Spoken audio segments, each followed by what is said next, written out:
Welcome back, everybody, to the NARPM podcast. As promised, I have Peter Greeves, co-founder, CEO of EJF Real Estate Services. And Peter, you've been doing this since you were 19 years old, and you still have a full head of hair, by the way. If you guys are not But it's watching this gray. on It's YouTube, gray. I've been doing this for like 10 years, and I lost all my hair. So welcome in, man. Appreciate Thank you you. spending time. I Glad, know you're a super glad to busy speak with guy. you. Appreciate you being here. So for those, I know you're really big.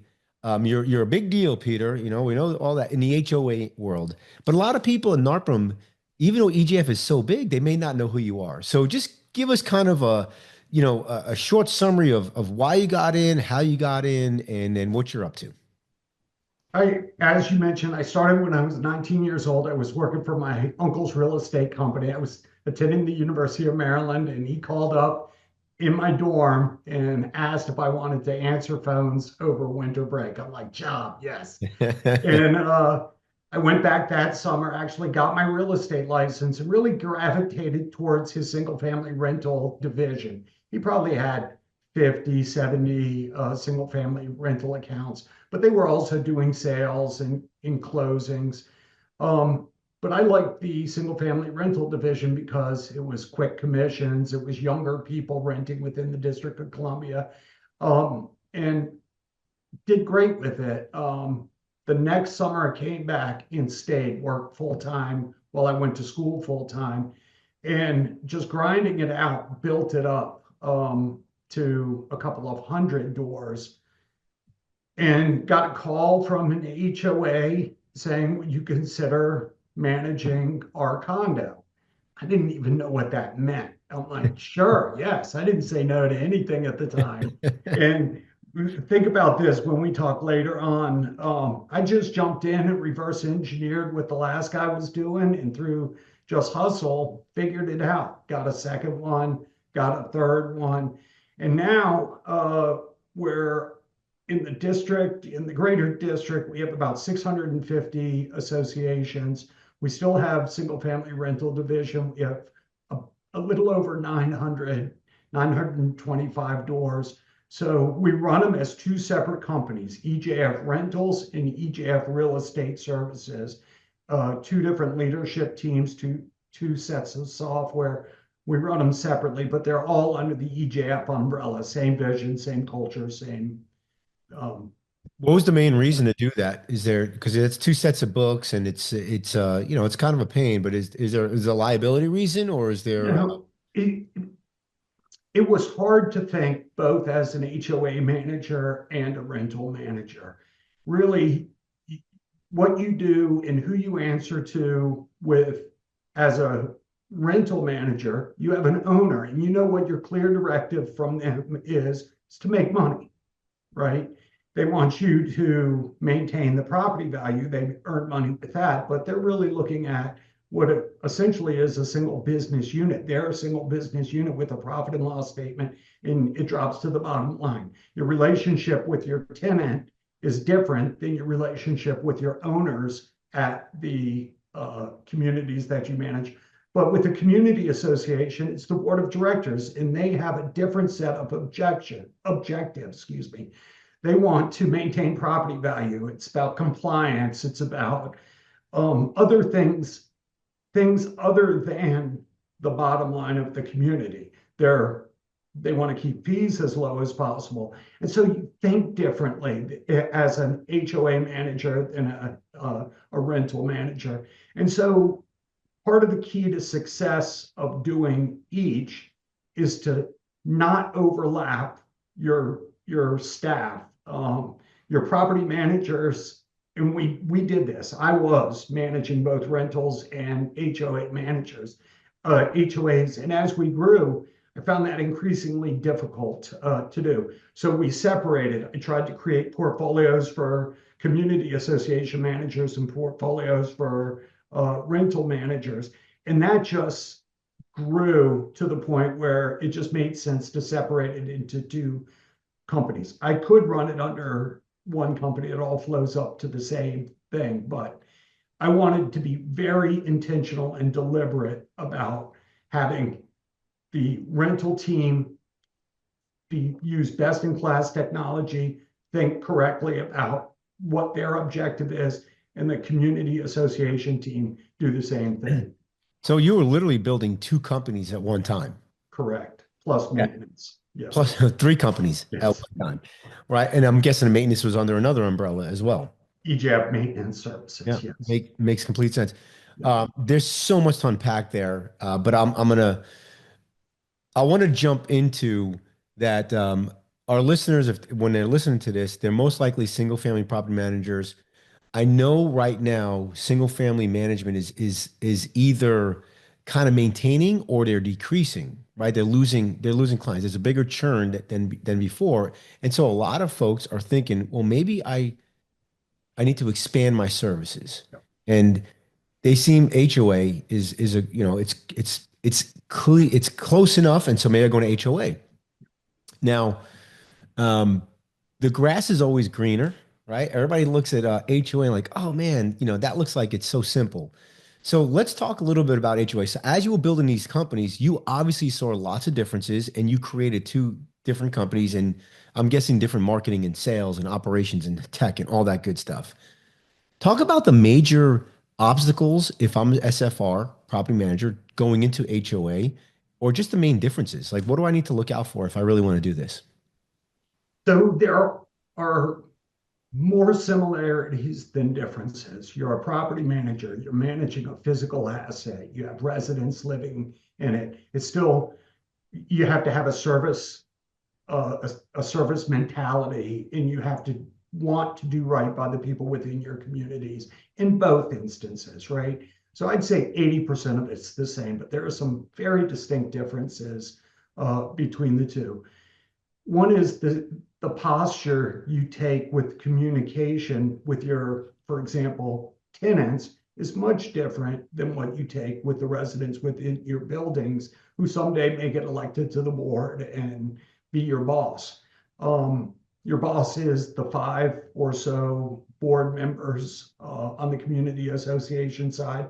And the manner in which you communicate with five people, you have five decision makers, you have decisions by committee. The pace is a lot slower. There's a lot of differences. So the grass isn't greener on either side of the fence. I get as much. I go to a NARPM conference and I say to people that I manage, mostly HOAs, and they look at me like I'm crazy. Like, why would you want to do that? I go to the CAI conference and I say we have a pretty large portfolio of single family rentals, and they look at me like, why would you ever want to do that? And so I don't know that it's grass is greener or the opposite is true. Everybody thinks they've got it better on their end of the table, their side of the fence. So I got a lot of questions because I don't know much about HOAs. I'll be Yeah, quite honest here. So you're saying that when you take over an HOA, that it's a board basically contracts with you to run the HOA. Is that the way it works? that's exactly correct. So the board of directors, it's a little mini government. It's a little municipality where the I residents elect a board of directors to okay. represent them and make decisions on their behalf. And they set fees, they set rules, but they can hire a management company to help them execute their responsibilities. It's an all volunteer board of the residents that live within the community. So they hire a company like us to collect the fees and to pay their bills and do financial reporting and long-term financial projections and so forth. So I see one huge obstacle right away, Yeah, right? You're dealing with volunteers yeah, and you're dealing with multiple people that are your bosses. So when I have a house that I manage, typically there's one owner, right? When you have an HOA, you have five bosses, or it could be more, it could be less, right? But you have basically the board. Is it typically one person you deal with, or like you can get a call from John and then Jeff calls you up and tells you to do the opposite thing of what John wants you to do? Because I can imagine people have these little fiefdoms within their board as well. so we try to develop a relationship with the board liaison that speaks for everybody on the board, but they do not have decision-making power on bigger issues. It has to be put to a vote. A service contract, you're signing up for a pretty major landscaping contract. one individual can't unilaterally make that decision. They can be the channel of communication to facilitate, so I don't have to have five separate conversations with five separate board members, but it does go to committee. The good and the bad of that is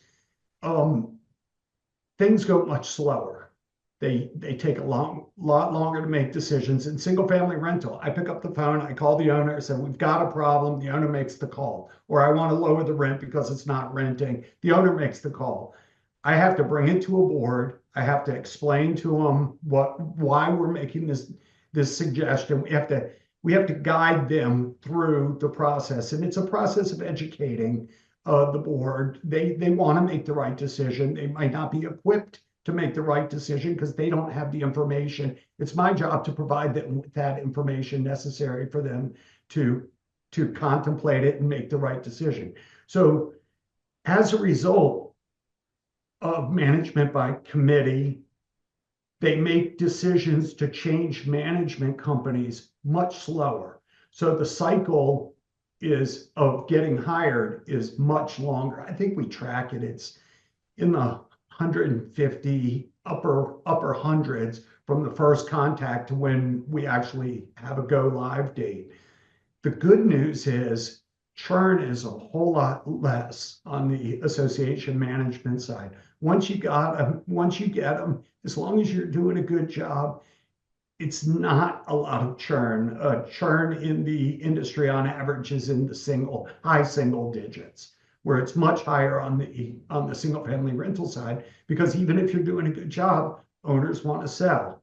They want to self-manage because you're doing such a good job. It Yep, looks yep. so easy. They think, why should I pay you to do this if it's this easy? They don't know the heartache you're suffering behind the scenes servicing. Or taxes and insurance went up and they squeezed out the profit and they got to get it somewhere. So they take out the middleman. They try to do it themselves. Correct. Yep. So like when I manage properties, single family, I kind of know the math. I know it's like, okay, I could do 1 to 50 as a portfolio manager, and then from 50 to 100, I probably have to hire an assistant and so forth. Is it the same kind of mathematics? It's the One, same two, concept. The okay. business model is a little bit different. Community associations is typically priced on a per door basis. It could be, if you had big sprawling communities in Texas where you're from, you could have 1,500 homes in the community. And it wouldn't be uncommon to be $5 a door on the low end. In an urban environment like DC, where we have smaller door count, I could be in $50, $60 a door, which is not uncommon, but it's priced and thought of on a per door basis, not a percentage of revenue or something. Then same with the single family rental space, there's ancillary revenue. And for somebody getting into community association, that might be the hardest thing to understand is the base management fee is not all inclusive. It used to be when I first came into this market, I was very proud going to a board and saying, I'm not going to have any hidden fees. The only thing you're going to get is postage and copying reimbursement.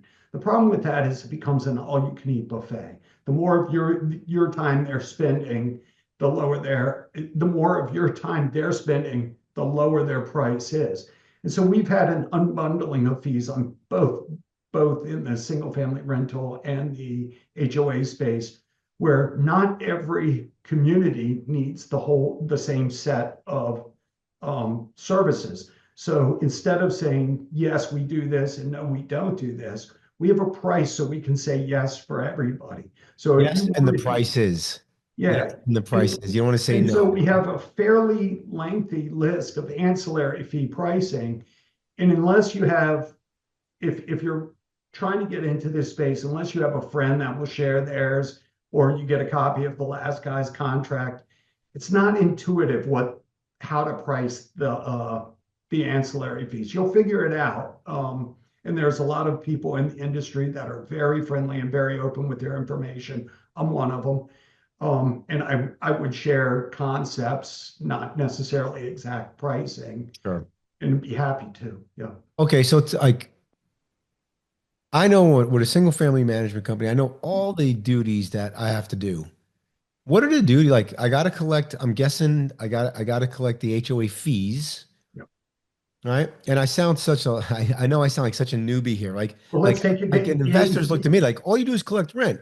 All you do is collect HOA fees. Like what else is on the other side? What is the stuff that I'm missing that's like, Well, well, in the same way, it's ARAP financial reporting, right? Exactly the same. Lot bigger scale and a little bit more complexity. Not every HOA is on cash basis. You could be a modified accrual basis. You could be full accrual. That adds some complexity. You could have mixed use properties that have commercial and residential with separate budgets. These add layers of complexity. They're not as hard as they sound to do. If you're new into the game, don't go for these kind of communities. These would be very hard. Stick with the cash basis, smaller community. But what you're really in charge of are the common areas. So the public spaces, if it's an HOA community, you're thinking about landscaping in certain parts of the country, snow removal, trash removal, street lights. If they have a community center, the pool. If they have front gates, the gate cards.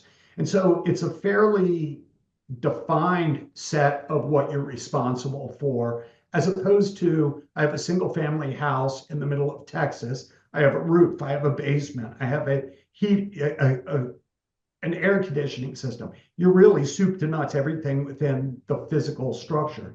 If the refrigerator breaks in one of my communities, HOA communities, it's not I'm me that's responsible for involved, that. Yep, right? I get it. And so you have to know the scope of what you're doing.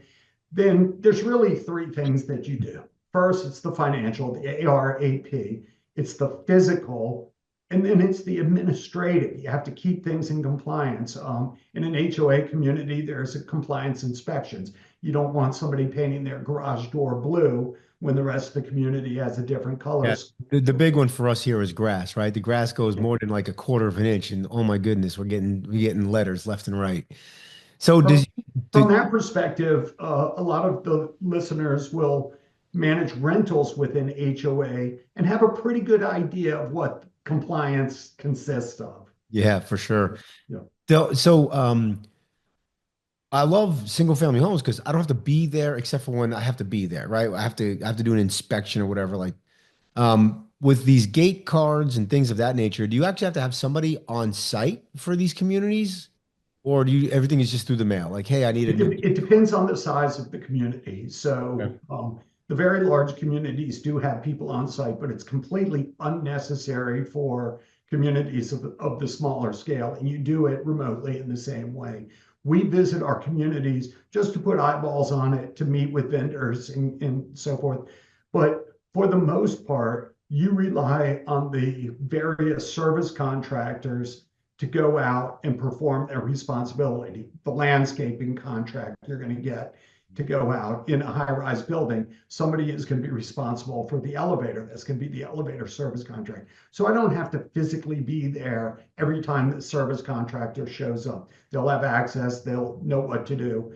And that's another distinct difference is in the single family, it's very reactive. I have a drippy faucet, my toilet's not working, my refrigerator's not working.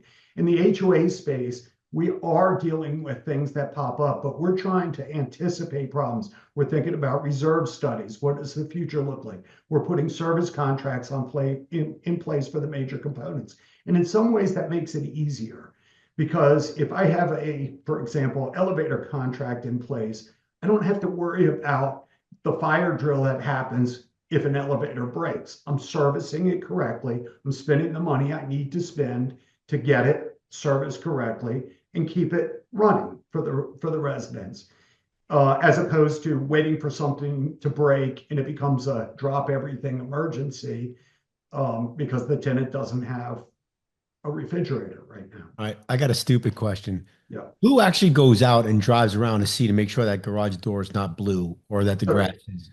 So for smaller companies, it is the assigned portfolio manager. For larger companies, they have a compliance team that would go out and all they do is compliance.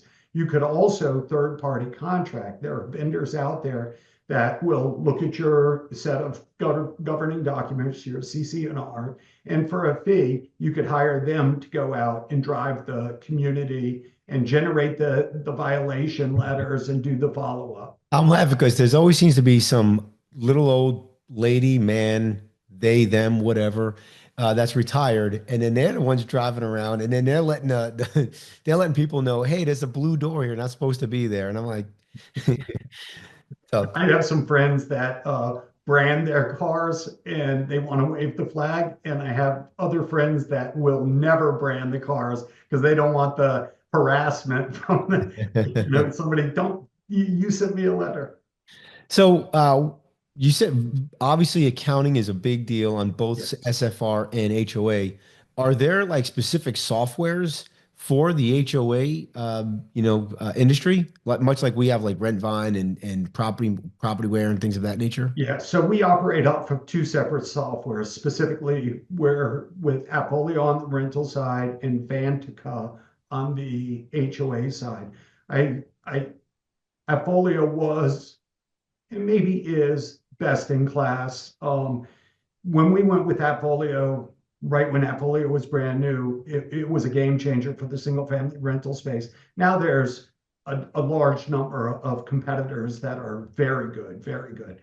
There's a very few really good ones in the HOA space. Vantica, in my opinion, is the best, um, best in class. And in the beginning, using your current single family rental software to manage your HOAs is probably fine until you get up to 30, 40, 50 associations. Then you're going to start seeing the limitations. And here's why. Single family rentals really has one owner, one rent check, maybe one bill you pay yourself. The lift from an accounting perspective isn't that heavy. If you have 50 or 75 owners sending in your money and you need to do it in cash or modified accrual, you have some complexity to it. And so really a Vantico or any of the software on the HOA space is really duplicating QuickBooks, right? It really has to be fairly robust financial report intake and reporting. And also, when you're with the best in class on both sides of the industry, you will get a whole lot of efficiency through the partners that have integrations, the banks, and so forth. And so, if you're stuck using a product that's focused on the single family rental space and you found a way to make it work on the association space, you're going to be limited with what partners on the that service the associations integrate into it. I spoke about the inspections, but there's mailers. There's a whole lot of outsourcing you can do to third parties, resale packages, and so forth that integrate with the software. Are there specific certifications that you need to manage HOAs? Like, what do you need? Like in Texas, and this could be state to state, but in Texas, you have to be a licensed agent and working with a broker to manage properties. Is that the same for HOA? every every state is different. Some states, and I think it's 8 of them now, have very specific licensing requirements specific to managing community associations. Others, like the District of Columbia, require you to be working under a real estate broker, what you just described. Okay. And so the license that you currently hold would allow you to manage HOAs in your state. Now, Community Association Institute is the large trade association. It's the equivalent of NARPM for the single family rental space. And they have designations. I would encourage anybody thinking about getting into the space to go take their M100 class.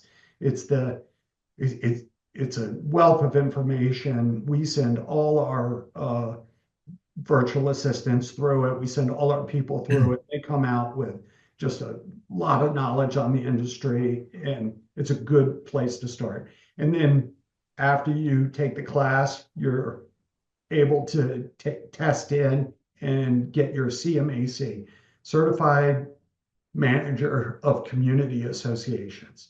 And then you could go up the scale, take more classes, and get up to a PCAM.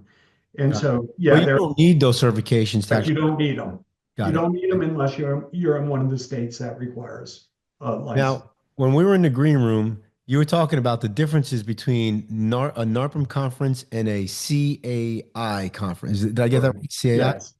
Uh, CA, Community so, Association Institute. so tell me a little bit about like what, you hadn't been to a NARPM conference in a while.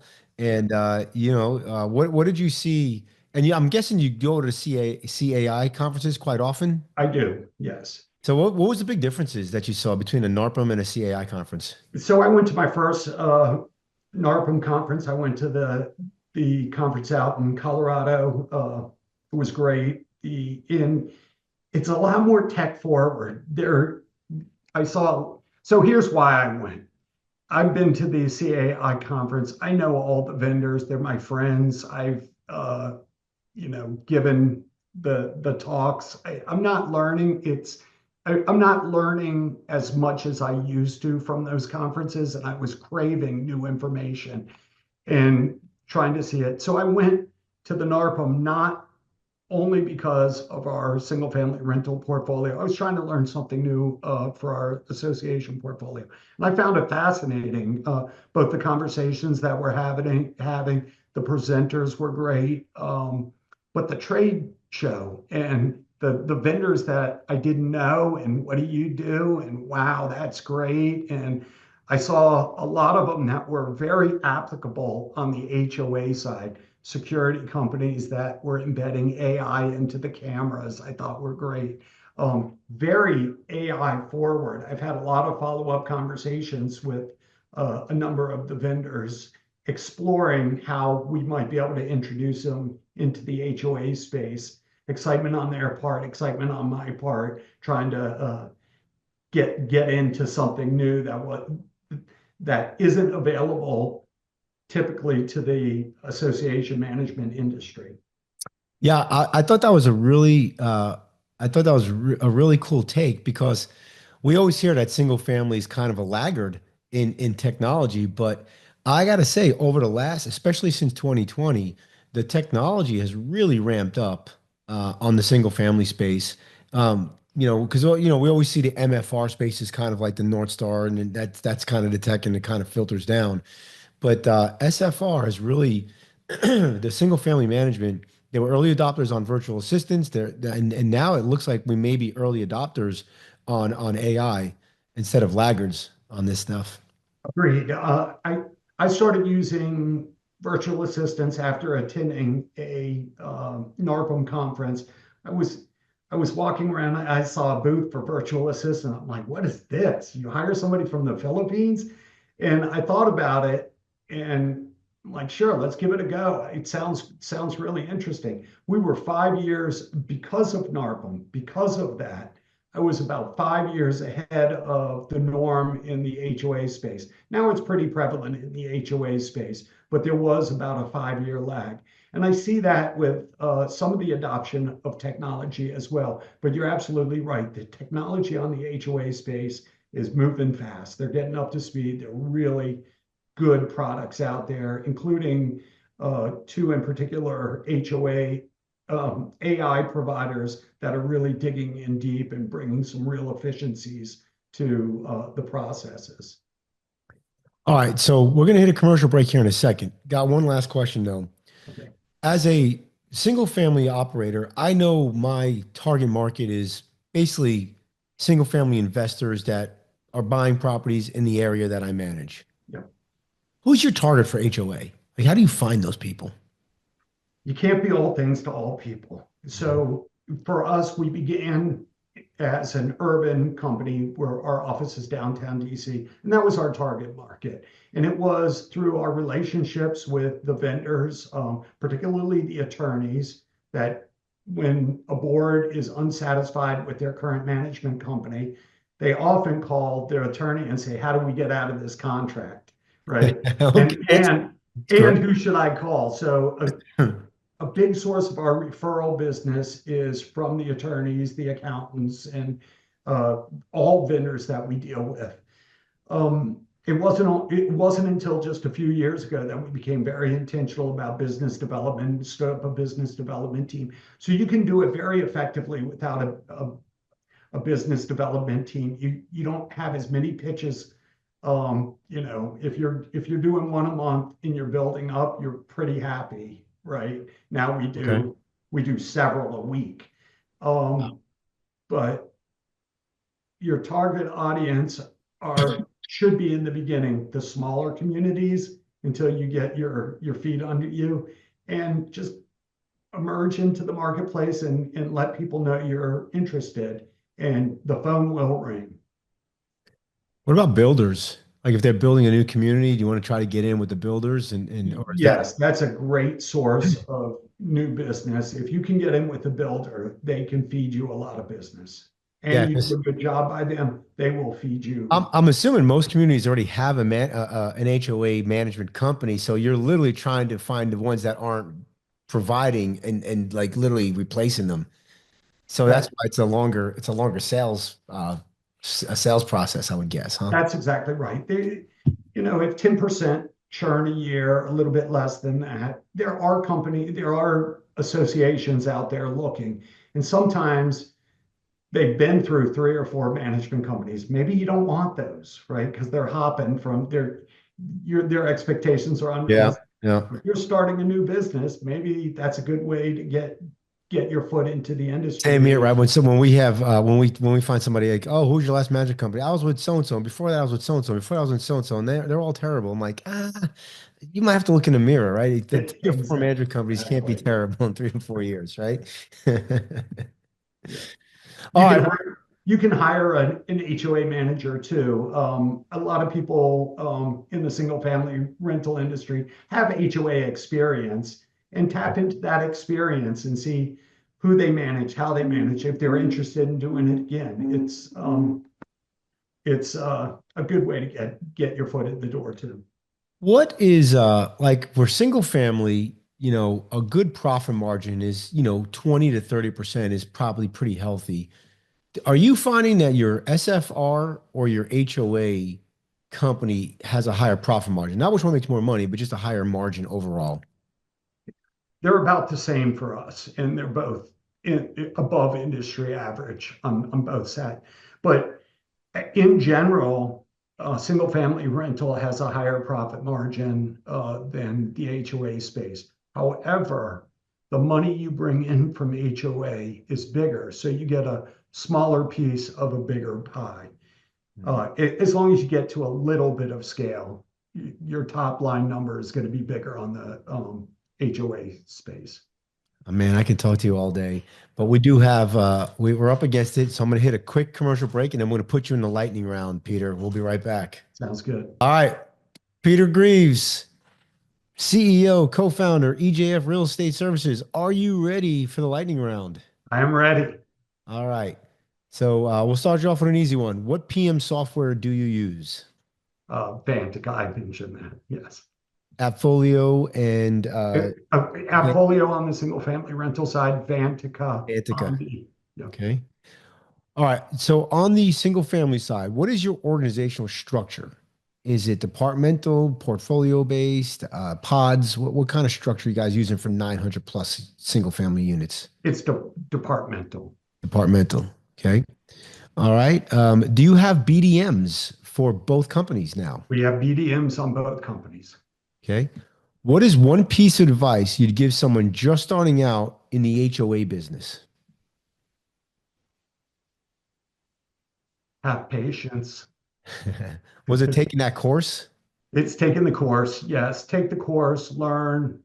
Uh, you'll get it. If you desire to come in, you'll get it. But Um, join CAI. That would be a good piece of advice.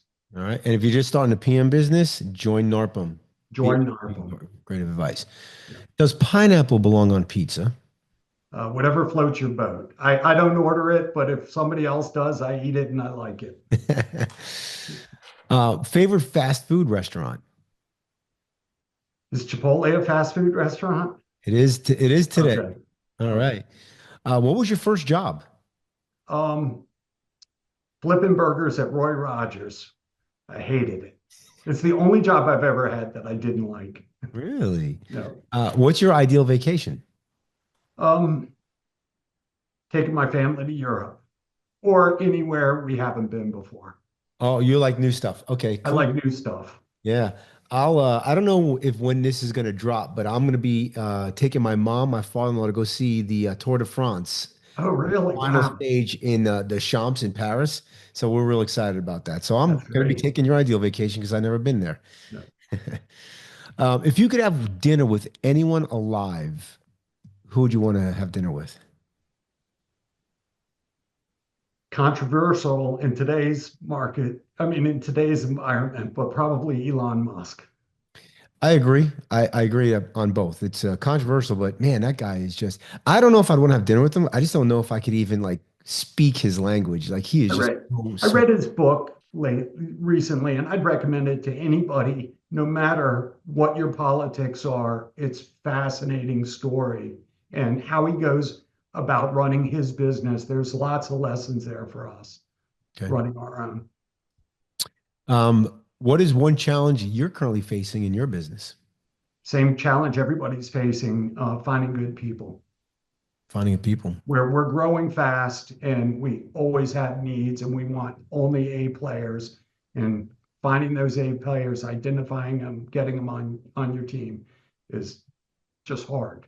And then keeping them. And keeping them. Keeping Yep. them is even harder. Supporting them. Yep. Yep. All right. You're off the, oh no, last question. Dogs or cats? Dogs for sure. Oh, guy. All right. You're off the hot seat. You're off the lightning round. Peter, if somebody's like, hey, man, I just need to pick your brain or I want to reach out to you, what's the best way to contact you? Get in contact. Go to my website. You can reach me through the receptionist. We screen out all the people trying to sell me something, but I'm very generous with my information and my time. Be happy to chat. You can reach out to me on LinkedIn as well and connect with me that way. Excellent. And if you are not a member of NARPM, you can go to narpm.org or you can give them a call at 800-782-3452. And if you need some help finding A players that are remote, give us a try, vpmsolutions.com. You can also email me, pete@vpmsolutions.com. Peter, thanks so much for being here. Really appreciate you. Thanks. It was fun.